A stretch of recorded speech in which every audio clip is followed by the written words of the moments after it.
आपल्याला शासनाकडून मिळणाऱ्या आजपर्यंतच्या सोयी सुविधा जर टिकवून ठेवायच्या असतील आणि भविष्यामध्ये मराठी शाळा आणि शिक्षकांचं भविष्य सुखद करायचं असेल तर या ठिकाणी सर्व शिक्षक बंधू भगिनींनी एकत्रित यायला पाहिजे।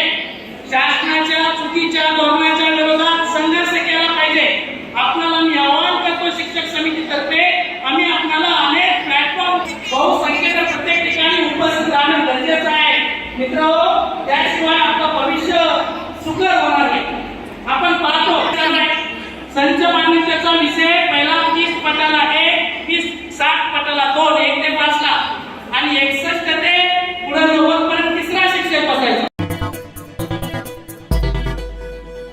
टाइम्स डिजिटलला लाईक करा, सबस्क्राईब करा, शेअर करा आणि बेल आयकॉन दाबायला विसरू नका। पाहत रहा टाइम्स डिजिटल।